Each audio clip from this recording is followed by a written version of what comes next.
একটা ডিশ ড্রেনার ব্যবহার করছি অনেক দিন ধরে। ব্যবহার করতে করতে দেখলাম যে নিচে একটু ময়লা জমে যায়। তো ভাবলাম এটাকে কীভাবে একটু উঁচু করা যায়। আমার কাছে এই কাঠের টুকরাগুলো ছিল, কাঠের টুকরাগুলোকে একটু ব্যবহার করে দেখবো এটা পায়া বানাবো। হ্যাঁ, আর এটা লাগানোর জন্য গ্লুগান ব্যবহার করছি।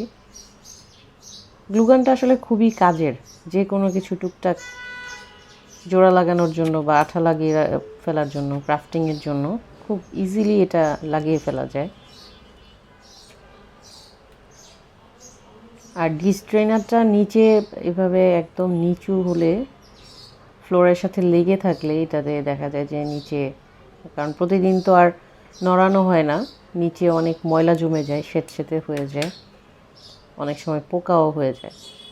সেই জন্য ভাবলাম যে এটা একটু উঁচু করে দিলে নিচে আর কোনো ময়লা আটকে থাকবে না। সেই জন্য এই কাজটা করা আর কি। এই যে একটুখানি উঁচু হয়ে গেল, ফ্লোরটা থেকে ডিস্টেন্সে থাকবে। এখন এটাকে রেখে দিব এভাবে। আর যে কোনো কিছু মানে কিচেনে যে কোনো সাজানোর ব্যাপারে আমি সবসময় যেটা চিন্তা করি যে ফাংশনালিটি, আমার যেটা ব্যবহার করতে সুবিধা প্লাস হচ্ছে স্পেস সেভিং হবে, সেভাবেই আমি ইউজ করি এবং কম বাজেটের মধ্যে চেষ্টা করি সবসময় ইউজ করতে। হাতের কাছে রেখে যেন সব কিছু পাওয়া যায় এবং সুন্দরভাবে ব্যবহার করা যায় যখন যেটা প্রয়োজন, আমি সেভাবেই সাজাতে চেষ্টা করি আমার রান্নাঘরটাকে নিজের মতো।